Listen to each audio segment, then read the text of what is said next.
Hello everyone, this is Ross from Retro Dream Beam. I'm an eBay seller full-time. I've been doing this with my fiance Netta for more than 3 years now. Don't forget to like the video and subscribe to the channel. I'm about to go into what we were shipping out today on Thursday. Still pretty good sales coming in for the holiday. So the first one right here, and like a good range of prices you'll see. All right, so the first one right here is the D&D Essentials Kit. This is going to be 5th edition. This is just an empty box, so someone's going to use this as like a shelf piece or replacement or storage, or they just want to collect it. I remember when this thing came out, I think it was like 2018, 2019 or something. What does it actually say here? It's been a bit. This says, I don't see it. It's 2019. There you go. I was basically right. $5 plus shipping. Everything's going to be plus shipping. All right, next up, told you there's going to be a price range difference of stuff today. This is going to be a lot of 375. It's going to be this card game called Mythos. It's kind of like this game where I haven't played it, but when I was listing and looking it up, I got like a big collection for like 20 bucks. It was like really cheap. No one wanted to like bid on it. So I got lucky getting it. I was like, okay, I'll dip my toes into a massive collection. I still have a ton of other cards in the other room, but I made a bunch of lots. I made some like complete sets, whatever I could, rares. This is commons and uncommons, 375 of them. But this type of game is kind of in the Cthulhu universe or something. Like you got the investigators, you got the insanity. There's more than just combat in this card game. You saw me sell those foldable character sheets, I think yesterday or sometime earlier in the week. For some reason, this game's been popping off. I don't know why. Maybe someone did a video or maybe they announced a new edition or something. I haven't looked into it. So, but I noticed this will be a lot of things I've been selling for this. So 375 of these cards. They're near mint. This ended up going for $111.99. That is super crazy. That's awesome. Like I said, I have a ton of that stuff listed, and I have like a ton in the other room where I was like, I'll list that stuff in the other room once all the stuff I have listed sells, because it's kind of like more of the same stuff. All right. Next is going to be Android Netrunner. This is also a like dead living card game. It's not around anymore. Fans still make stuff for it. This is going to be a runner draft pack. So normally the game, you would be dueling against each other. One person is a runner, a hacker. The other person is a corporation, and the hacker is trying to score agenda points, and then the corporation is trying to complete their agendas. And then after you play your match, you get a certain number of points for each side, and then you swap over, and then you play your corporation deck that you brought to the table. They play their runner. Really good game, probably one of the best like card games I've ever played of all time. Such a good one. At some point I just couldn't keep up with it, but living card game meant that you would buy a pack and then you would get the specific cards. So it did not have collectible rarities, although eventually at some time packs are kind of like, well, at this point, you know, some packs are more sought after. The supply, like they're not making anymore, so it's a different type of rarity at this point. But you buy the pack, you get it. These are draft packs where they designed it where you can get a bunch of friends and get these packs, and then you pick one card at a time and make a deck. It didn't really land well. I think that they were just trying something different. I think they were trying to get a little bit more money out of their game by getting people to buy these draft packs. For example, this one only sold for $5.24, and this thing's like rare. So, but someone's going to appreciate that. One pack's kind of useless. You kind of want like 6 to 8 or maybe 4 of each type. There's like a runner, and then there's a corporation pack, and then there's also like a generic pack of starting cards, so everyone at least has a start to the deck. All right, moving along, we have something that needs like repair. It's like a BattleTech FASA mech figure right here. It's actually used for BattleTech. I mean, you can use it for whatever. I mean, it's just a robot right here. He has his arms and his chest and his base. Like, they just need to be re-glued. Someone started a very brief paint job with some kind of blue, like very brief. Someone's probably just going to paint over it. But yeah, this sold for $12. BattleTech stuff is like super popular. People like it. You get these like character sheets, and you have like all these different stats and different builds you can do. Someone was explaining it to me like last year for like 30 minutes. I finally ran into someone who talked a little bit more to me about BattleTech, but it's definitely a thing that people love.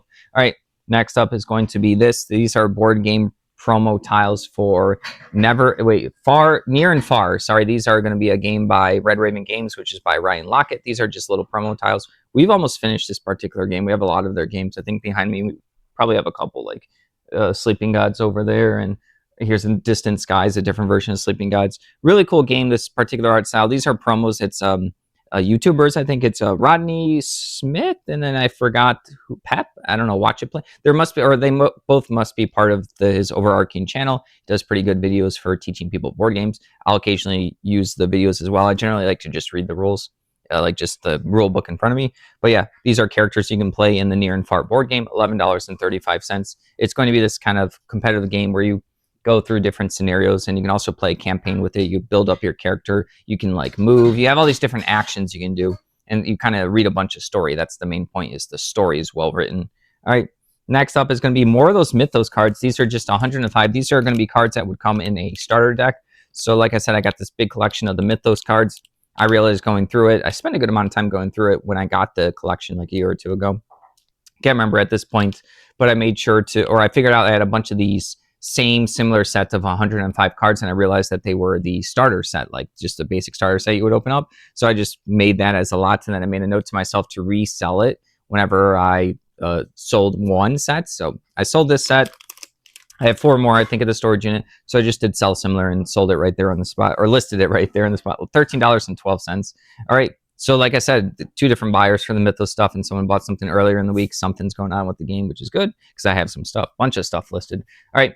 Moving along, A Clockwork Orange book right here. Never read this one. I think this is, a lot of people or like have read this in schools and stuff. This just wasn't one of the ones I was required in any of the English classes I had. So I think Annetta read this one, or she was required to read it in school, but I think this might be her old book. But yeah, this is a really old listing. It was on our like bookshelf in our room. Was like originally when we had all of our eBay stuff listed on a bookshelf.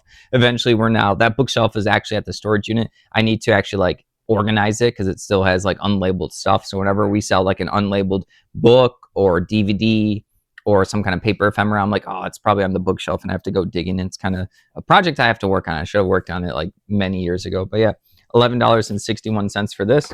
That one I almost couldn't find. It was a big struggle to find it on the bookshelf. All right. Next up is going to be a brochure. We like some of the paper ephemeras. People collect certain ones. Stavanger Cathedral right here. So just like a little cathedral one with the information on it, like a brochure. People really do like collecting the ephemera stuff. I like listing it. We haven't gotten any of this stuff in a while. It does take a little bit to go through a bunch of it. Like when I get like a box of like 400, 500, I'll do it. I'll just go through it, but it takes up a lot of listings. I'm low on like the amount of listings I can get these days, even with the store, paying for the store. You only have so many like free listings. So it is something that I really like listing, and people do collect. $12.60. It just really depends. Sometimes people like menus or the hotel stuff. You'll look them up and you'll see if there's less of it. That's probably like more people are going after it because it's more rare. All right. Next up is going to be WizKids. This is going to be one of those HeroClix maps. It's all played on it's basically like a chess-like game where they're playing. You always pick a map. And there's also, all these maps are double-sided. They come in starter sets. They also come from promotional events, fast forces sometimes. When you go and play at comic stores, they give them out. Sometimes you have to earn them. This one is the Batcave for one side. So from like the Batman set right there. So this ended up going for $6.99. They usually don't sell for like a lot of money, and sometimes I like to lot them together. But I do put the work into it because people do eventually pick it up, and then it's a really good sale. Like someone's going to use that, and then maybe less people didn't list it because it wasn't worth as much. But I still like to list whatever, like anything, honestly, at this point. Next up is going to be this Boyd's Bear, Gunned Bear right here. I think I remember the thrift store and I grabbed this. I think we were like traveling, and remember she grabbed a couple of bear plushies at some kind of thrift store when we were doing like something else. This is a long time ago. This one only sold for $7.08. Plushies are doing pretty well for us. I think people are using them as like gifts.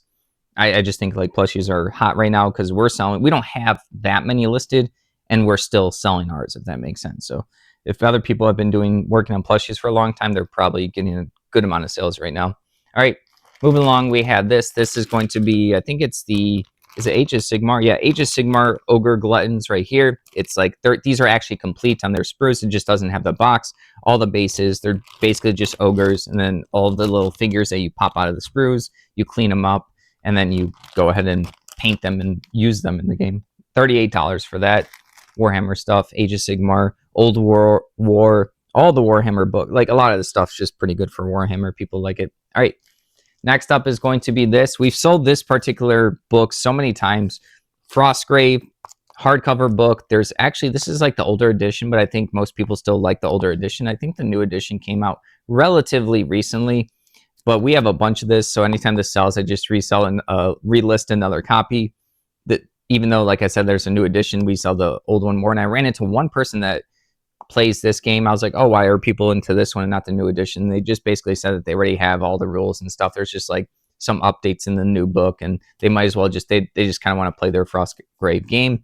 You pick like a wizard, and then you have a small army. So it's like a small little battle of like a wizard or a necromancer with your little troops against their wizard or necromancer or whatever against their troops. So it's a quick playing game, I believe, and you get to paint up your miniatures. And I don't know if they have particular miniatures for this or if you can use any miniatures, but yeah, this ended up selling for $14. I remember there's like a little bit more about it.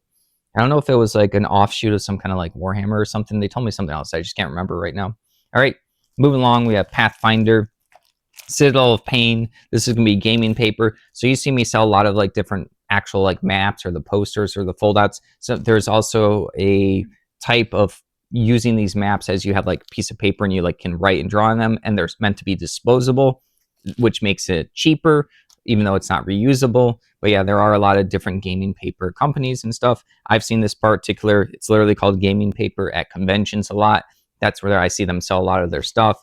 But yeah, this is basically like different maps. You can dispose of them, write on them, Sharpie, marker, and then you get to move on. This is going to be based off of the Citadel of Pain particular module, so it's going to be geared towards that in Pathfinder.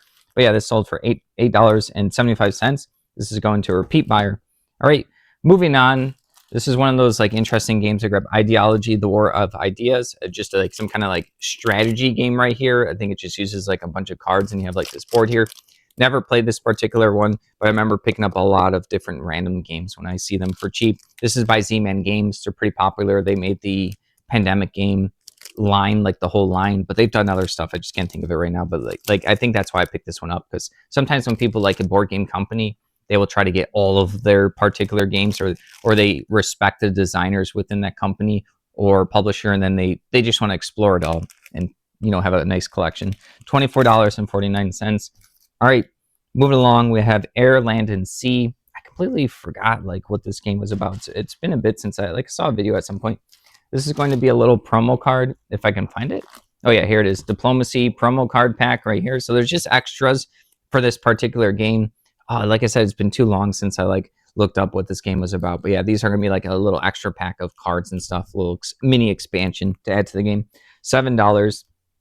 Just a couple of cards, but it does change the game. All right, moving along. Speaking of posters or role-playing stuff posters, this is Rappin' a Thuck. This is going to be, I already have it sealed up here so you can't see it, but it's like a kind of like a fold-out map. It's also laminated. So, or is this one laminated? Yeah, I think this one's laminated. I'm going to have to double-check that I grabbed the right thing. It's looking different in my pictures right now. So, oh, no. It just has a shiny, glossy front to it, like a sheen to it. So it wasn't laminated. I almost thought I grabbed the wrong item.